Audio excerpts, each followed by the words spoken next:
उनकी प्रोटेस्ट हुई है, और अगर वो प्रोटेस्ट उन्होंने की तो इनको पता लगा कि वहां लाठीचार्ज हो गया और अचानक बैनर कहां से आ गए। ये बहुत बड़ा सवाल मैं खड़ा कर रहा हूं उनके ऊपर। इसका मतलब बीजेपी पहले प्लान करती है, जितनी प्रोटेस्ट आज सेक्रेटरीट के बाहर, चाहे वो डेली वेजरों की हो रही है, एनएलयू की हो रही है, या जैसे भी प्रोटेस्ट, इसका मतलब बीजेपी करा रही है। ये मैंने कहा ये प्लांटेड हो रहा है। इसका मतलब बताएं ना कि बैनर अचानक कहां से आ गया। ये बैनर उनके हर एमएलए के जेब में से बैनर निकला और उन्होंने वहां पे लहराया असेंबली के अंदर।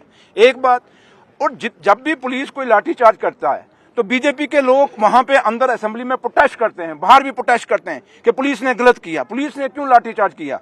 भाई पुलिस किसके अंडर है? फिर बीजेपी के लोगों को आप ये सवाल पूछिए मेरी तरफ से कि जम्मू कश्मीर का डिप्टी चीफ मिनिस्टर कह रहा है कि आप हिंदुस्तान के ऑनरेबल होम मिनिस्टर के खिलाफ प्रोटेस्ट कर रहे हैं हाउस के अंदर, और बाहर जब आप पुलिस के खिलाफ बोल रहे हैं, क्योंकि जम्मू कश्मीर की पुलिस जो है वो ऑनरेबल होम मिनिस्टर साहब के अंडर है, तो आप उनके खिलाफ प्रोटेस्ट कर रहे हैं। अगर कोई बात है, अगर पुलिस ने किसी ऑफिसर ने कोई अगर गलत किया है या कुछ किया है तो आप अंदर सीएम साहब को बोलिए, सीएम साहब फिर खुद बात करेंगे ऑनरेबल होम मिनिस्टर साहब से। आप डेडलॉक से पहले लॉक जो खुला वो तो सुन लो पहले। तो इसलिए मैं आपसे यही कहूंगा कि जहां तक ताल्लुक है बीजेपी वालों को, एक तो उनका नार्को टेस्ट करिए बीजेपी के सभी एमएलओ का। वो झूठ मारते हैं, उनको जम्मू के लोगों से कोई हमदर्दी नहीं। अगर जम्मू के लोगों से हमदर्दी हो तो कितना इंपॉर्टेंट ग्रांट्स जो हैं, कितने इंपॉर्टेंट डिपार्टमेंट जिन पे ग्रांट्स पे डिस्कशन हो रहा है, वो उसकी तरफ सीरियस नहीं है। उनको क्या जी बात ड्रामा जो हो गया उसके लिए वहां खड़े हो गए। अगर आपने कुछ चीज बोलनी भी है तो उसकी आप डेलीगेशन, ऑनरेबल एमएलए हैं, सीएम साहब के चैम्बर में चले जाएं, टाइम लें और सीधा चले जाएं, उनसे बात करें कि जनाब बाहर ये हुआ है, गलत हुआ, उसके बाद प्रेस में बात। तो इसलिए मैं आपको कह रहा हूं कि ये छोटा इशू नहीं है मेरे भाई। ये सवाल जो है, मेरा सवाल ये है कि एक कि बीजेपी के लोग जम्मू कश्मीर के लोगों के, खासकर जम्मू सूबे के जहां से ये वोट लेके अपनी अपनी काउंटी, उनके हमदर्द नहीं, उनके साथ तमाशा कर रहे हैं, ड्रामा कर रहे हैं। और दूसरा, इनको ये पूछिए कि आप रोज रोज जो पुलिस के खिलाफ आप प्रोटेस्ट करते हैं, क्योंकि पुलिस आज की डेट में यूटी है Jammu Kashmir, honourable home minister साहब के अंडर है हिंदुस्तान के, क्या आप ऑनरेबल होम मिनिस्टर साहब के खिलाफ प्रोटेस्ट कर रहे हैं? और ऑनरेबल होम मिनिस्टर साहब इनके लीडर हैं, इनके बीजेपी के लीडर हैं, तो ये सवाल उनसे जरूर पूछिए।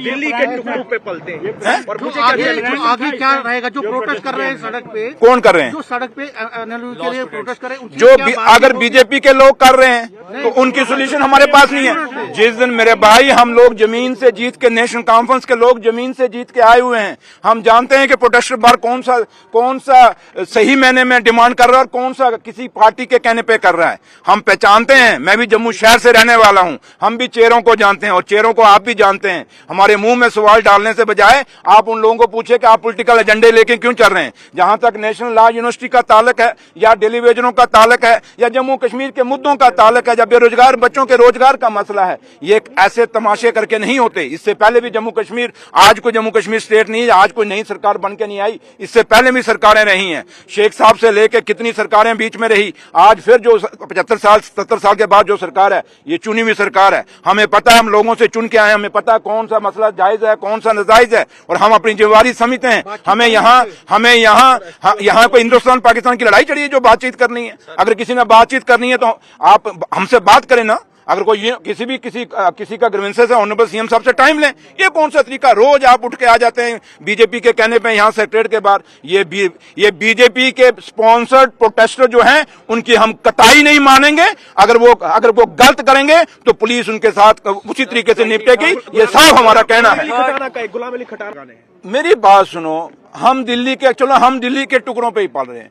और मेरे भाई, तुझे 2 टुकड़े मिले थे, तू कहां अपने आप को, तू जम्मू कश्मीर का मान ही नहीं रहा। क्योंकि जब भी आप कोई नॉमिनेटेड, कोई राज्यसभा में जब अपर हाउस होता था, मैं भी एमएलसी चुना गया था, मुझे चॉइस दी गई थी कि आप कौन सा अपना होम डिस्ट्रिक्ट चुनना चाहते हैं। तो मैंने उसमें रजौरी चुना था। बेशक मैं जम्मू रहता था, मैंने रजौरी चुना था। उनको भी एक चॉइस थी कि आप राज्यसभा के एमपी बने हैं, आप बताएं कौन सा प्रदेश आप अपना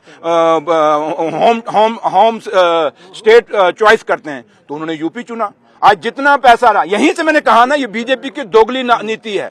बीजेपी, तभी तो मैं कहता हूं इनका नार्को टच करो। इनके दिल में जम्मू कश्मीर के लिए कोई प्यार नहीं, और खासकर जम्मू के लिए कोई प्यार नहीं। ये सिर्फ जात बरादरी की राजनीति करते हैं, इससे ज्यादा कुछ नहीं है। 23 फरवरी से ये बड़ी अच्छी बात है। बाहर देश विदेश से लोग वहां आएंगे, खेलने के लिए भी आएंगे, टूरिस्ट भी आएंगे और लोग देखने को भी आएंगे।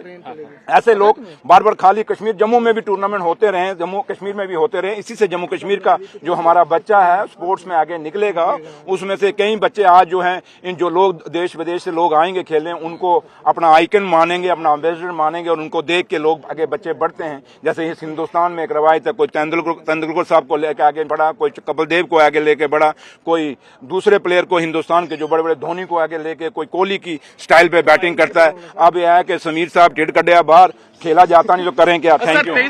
देखिए, ऐसा है ही नहीं इसमें पॉलिटिक्साइज करने वाला। ये डिमांड है जम्मू की और उसको पॉलिटिक्साइज हो गया। हमने जम्मू के लिए कुछ मांगा और वो पॉलिटिक्साइज हो गया।